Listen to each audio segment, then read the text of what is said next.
Best for home science.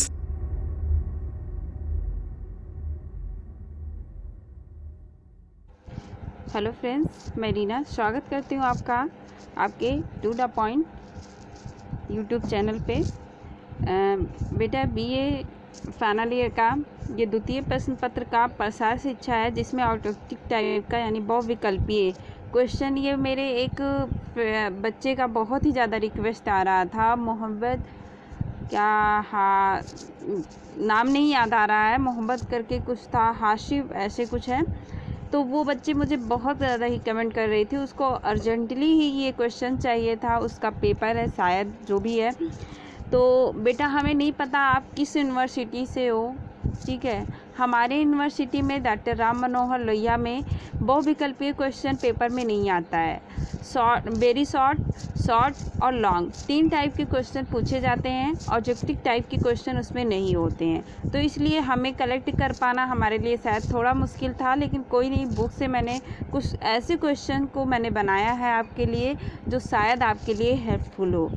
तो देखते हैं अपना पहला क्वेश्चन प्रसार शिक्षा का यानी बीए थर्ड ईयर का द्वितीय प्रश्न पत्र का प्रसार शिक्षा का क्वेश्चन जो है आपका, ठीक। तो पहला क्वेश्चन आपका इन्होंने पूछा है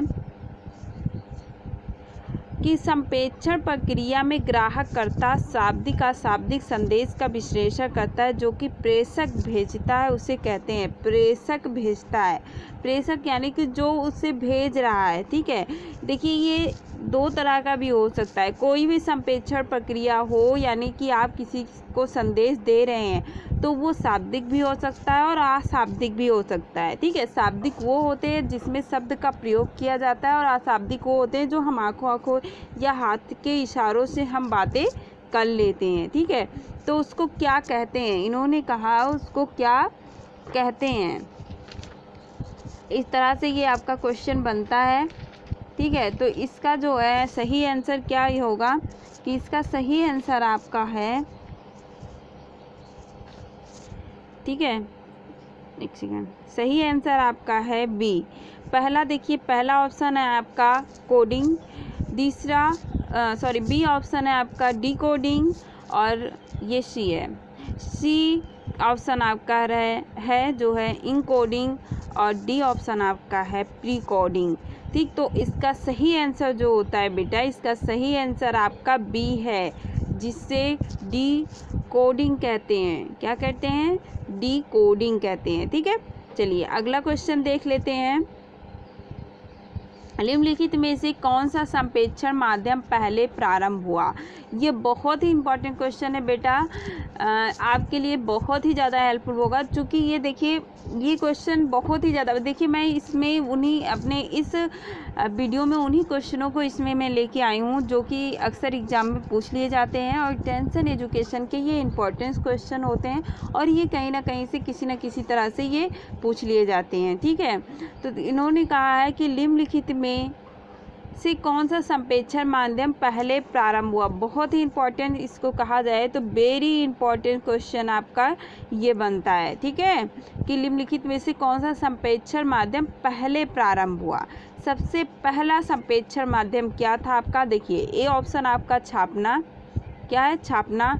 बी ऑप्शन आपका रेडियो, सी ऑप्शन आपका फिल्म, और डी ऑप्शन है आपका टेलीविज़न। तो इसका सही आंसर जो होगा बेटा छापना, यानी कि छापना आपका समाचार पत्र जो है सबसे पहले संप्रेषण का एक ये माध्यम आपके यहाँ आया था, सबसे पहले आया था, ठीक है। चलिए अगला क्वेश्चन देखते हैं। तो आपका ये आपने देखा इसमें ए ऑप्शन सही है, ठीक है। आगे बढ़ते हैं, अगला क्वेश्चन देखते हैं। प्रसार शिक्षा में मूल्यांकन का एक उपकरण है, ये भी बहुत ही इम्पोर्टेंट आपका क्वेश्चन है, इम्पोर्टेंट है आपके लिए। ये पूछ रहा है प्रसार शिक्षा में मूल्यांकन का एक उपकरण है, ठीक है। एक उपकरण है, कौन सा ऐसा एक उपकरण है जो इसका मूल्यांकन करता है प्रसार शिक्षा का, ठीक है। तो ए ऑप्शन आपका अनुसंधान अध्ययन, बी ऑप्शन आपका विश्वसनीयता, ठीक है, और सी ऑप्शन आपका संचार माध्यम, डी ऑप्शन आपका है अभिलेख। तो आपका इसका सबसे सही आंसर जो है इसमें डी ऑप्शन सही है। अभिलेख जो होता है ये संचालन का जो मूल्यांकन, प्रसार शिक्षा का जो मूल्यांकन करने का एक यंत्र होता है वो होता है आपका अभिलेख। ठीक है, चलिए अगला क्वेश्चन देखते हैं। सर्वोत्तम महत्वपूर्ण संकेतों में से एक है। ठीक, सबसे जो संकेत अभी मैंने बात की थी ना, जो अशाब्दिक संप्रेषण होता है वो आपका संकेत होता है। ठीक है, संकेत द्वारा ही अशाब्दिक होता है। ये भी आपका एक क्वेश्चन बनता है। तो देखिए यहाँ पे वही पूछ लिया गया है कि सर्वोत्तम महत्वपूर्ण संकेत में से एक है, वो कौन सा एक माध्यम है। ठीक है, देखिए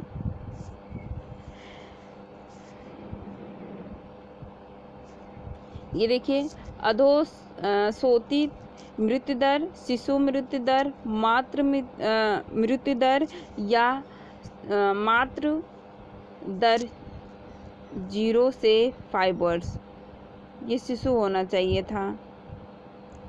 ठीक है, यहाँ पे अच्छा ये सही है, यहाँ पे शिशु मृत्यु दर होना चाहिए था 0 से 5। ठीक है, तो इसका सही आंसर जो होगा आपका बेटा, आपका सही आंसर जो होगा वो होगा आपका डी ही सही होगा, क्योंकि 0 से 5 वर्ष की जो मृत्यु दर है ये बहुत ही ज़्यादा होता है। ठीक है, तो आपका डी ऑप्शन इसमें सही हो जाएगा। अगला क्वेश्चन देखते हैं। प्रसार शिक्षा अधिगम प्रक्रिया का अंतिम चरण है। ठीक है, इसमें अंतिम चरण है। जब हम प्रसार शिक्षण करते हैं तो उस समय जब अधिगम की जो प्रक्रिया होती है, यानी जो इंसान सीखता है उसका एक अंतिम, अधिगम का मतलब सीखना होता है। क्या होता है? सीखना होता है। ठीक है, तो अधिगम को जो हम सीखते हैं उसका अंतिम चरण क्या होता है, इन्होंने ऐसा पूछा है। तो अंतिम चरण क्या होना चाहिए? ध्यान आकर्षण होना चाहिए कि संतोष होना चाहिए कि कार्यवाही, या इनमें से कोई नहीं। तो देखिए इसका सही आंसर जो होता है संतोष होता है, क्योंकि अंतिम चरण क्या होता है कि हमने कुछ सीखा, ये हमको एक पुष्टि मिल सके कि हाँ हमने कुछ अच्छा सीख लिया है। ठीक है, कि हमने कुछ अच्छा सीख लिया है, तो उससे जो हमें संतोष की एक अनुभूति होती है, संतोष होता है, वही होता है प्रसार शिक्षण का अंतिम प्रक्रिया का चरण होता है। ठीक है, चलिए अगला क्वेश्चन देखते हैं। हमारा अगला क्वेश्चन है, ये प्रसाद हो गया है, सॉरी टाइपिंग में थोड़ा मिस्टेक हो गया है, इसके लिए सॉरी। देखिए प्रसार शिक्षण के सिद्धांत प्रसार कार्यकर्ता को सक्षम बनाते हैं। बहुत सही बात कही गई है कि जो प्रसार शिक्षा के सिद्धांत दिए गए हैं वो जो प्रसार करने वाला एक जो होता है कार्यकर्ता होता है उसको वो सक्षम बनाती है। बिल्कुल बनाती है। क्यों बनाती है? क्योंकि सिद्धांतों में जो भी सिद्धांत दिया गया है, ठीक है, तो जो एक प्रसारकर्ता होता है वो उसी के अनुसार क्या करता है, उसी के अनुसार वो अपना सारा कार्य करता है। कौन करता है? कि जो वो ऐप का कार्य करता है। किसके अनुसार करता है? तो सिद्धांत के अनुसार कार्य करता है। ठीक है, तो ये पूछ रहा है कि वो सक्षम बनाता है। बिल्कुल सही है। लेते हैं ऑप्शन, देख लेते हैं। लोगों की आवश्यकताओं को समझने में, बिल्कुल सही है। ठीक है, उपयुक्त गतिविधियों को नियोजित करने में, ये भी बिल्कुल सही है, क्योंकि जो उसके सिद्धांत होते हैं अगर उसके अनुसार हम करेंगे तो हम लोगों को भी समझ पाएंगे। जब लोगों को समझ पाएंगे तभी हम प्रसार का कार्य कर पाएंगे। ठीक है, उपयुक्त गतिविधि यानी कि अगर हम लोगों को समझ लिए तो उनको हमें प्रसार यानी कि उन्हें हमें शिक्षित करना है, तो हमें उन्हें किस तरह से करना है इसका एक नियोजन बना लेते हैं। योजना को प्रभावी ढंग से क्रियान्वित करने में, बिल्कुल सही। योजना हमने बना लिया तो उससे क्रियान्वित यानी कि उससे लागू करने के लिए भी हम एक प्रभावी ढंग से उसको अपना लेते हैं। ठीक है, और डी ऑप्शन आपका उपयुक्त सभी, तो आपका डी ऑप्शन ही सही है, यानी उपयुक्त सभी ऑप्शन आपका बिल्कुल सही आंसर इसका होगा। ठीक है, अगला देखते हैं।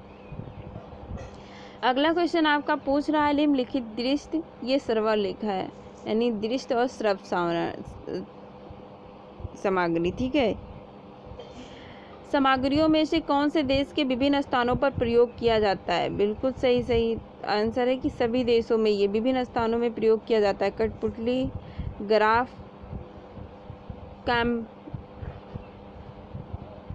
पैम्पलेट और पाठ्य पुस्तक। पैम्पलेट हो या पाठ्य पुस्तक। ठीक है, तो ये सब जगह पे क्या प्रयोग किया जाता है, तो सबसे ज़्यादा सब जगहों पे प्रयोग होने वाला आपका जो एक प्रसार शिक्षण होता है वो होता है पाठ्य पुस्तक।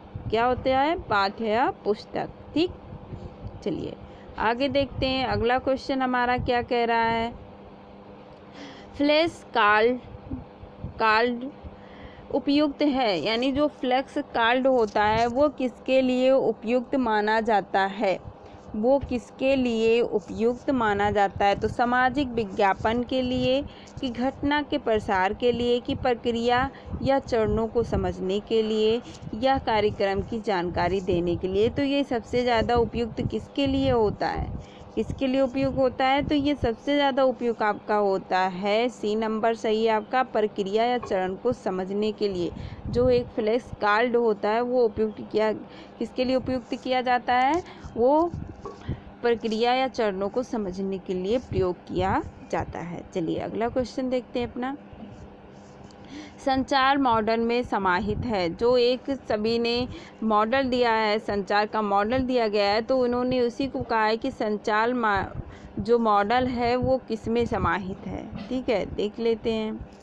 देखिए, संप्रेषक, संदेश या गंतव्य और कार्यकर्ता है। बेटा ये थोड़ा से कार्यकर्ता इसको सही कर लीजिएगा।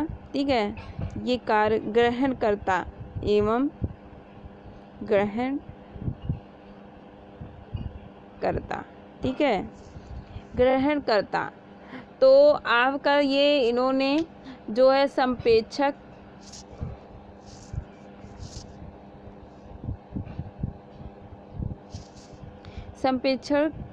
या संदेश फिर गंतव्य होता है, उसके बाद ग्रहणकर्ता तक पहुंचता है, या वक्ता होता है, वक्ताव होता है, या माध्यम, उसके बाद श्रोता होता है। ठीक है, सी ऑप्शन में फिर ये आपका दे रहा है प्रेरक, संचारक, संकेतक, फिर करता बेटा सही कर लीजिएगा। ठीक है, उसके बाद है संप्रेषक, संदेश, उपचार, माध्यम, फिर ग्रहणकर्ता। ठीक है, तो ये इसमें से इन्होंने पूछा है कौन सा सही होता है, तो इसका सही जो एक मॉडल दिया गया है, जो मॉडल में सभी के मॉडल में ये समाहित होता है, चाहे वो अस्तूरी का मॉडल हो या किसी और वैज्ञानिक का, तो अरस्तु का हो चाहे किसी भी वैज्ञानिक का हो, सभी में ये इतने जो चीज़ हैं, इतना जो होता है वो सबके मॉडल में समाहित होता है। यानी प्रेषक होगा तभी तो वो संदेश को भेजेगा, उपचार यानी कोई समस्या होगी उसका उपचार होगा, उस उपचार को करने के लिए कोई माध्यम होगा जो कि माध्यम ग्रहणकर्ता तक पहुंचाता है। तो यानी ये आपके जो है पांचों पॉइंट सभी मॉडल में समाहित होते हैं, तो इसका डी ऑप्शन सही होगा, संप्रेषक, संदेश, उपचार, माध्यम और ग्रहणकर्ता। ठीक है, तो डी ऑप्शन आपका सही है इसमें। लास्ट क्वेश्चन हम लोग देखेंगे। ठीक है, प्रभावी एवं वास्तविक पर सरकार के लिए इससे होना चाहिए। ठीक है, जो प्रभावी और वास्तविक सरकार के लिए अगर कोई होना चाहिए तो वो क्या, ग्रामीण स्तर से प्रारंभ होना चाहिए, या सुसंगठित होना चाहिए, या सरकार का सहयोग होना चाहिए, या पर्याप्त निधि। तो इसका सही आंसर जो होगा कि अगर कोई प्रभावी और वास्तविक सरकार की कोई योजना बनती है तो उसका सबसे पहले ग्रामीण स्तर से प्रारंभ करना चाहिए, तो इसका ए ऑप्शन सही होगा। ठीक है, तो इसका ए ऑप्शन बिल्कुल सही आंसर है। तो आपका ये वीडियो इसी के साथ समाप्त होता है। उम्मीद है कि जिन बच्चों ने हमें इसके लिए कमेंट किया था वो उनके लिए उपयोगफुल होगा। ठीक है, उनके लिए यूज़फुल होगा, और ये वैसे भी सभी के लिए ये बहुत ही यूज़फुल है क्योंकि ये एक्सटेंशन एजुकेशन का क्वेश्चन है। ये चाहे टीजीटी हो, चाहे पीजीटी हो, या बीएड थर्ड ईयर का हो, सब में ये क्वेश्चन पूछे जाते हैं। हाँ, ये बात और है कि कहीं पे वेरी शॉर्ट और लॉन्ग क्वेश्चंस आते हैं, तो कहीं पे ऑब्जेक्टिव टाइप के भी क्वेश्चंस आते हैं। तो मेरे प्यारे बच्चों, अगर आपको मेरी ये वीडियो पसंद आई हो तो प्लीज़ मेरी वीडियो को लाइक करिएगा, शेयर करिएगा कीजिएगा और साथ में कमेंट करिएगा कि आपके लिए ये वीडियो कहाँ तक हेल्पफुल रहा और आपको कैसा लगा। अगली वीडियो में हम फिर मिलते हैं, तब तक के लिए बाय बाय।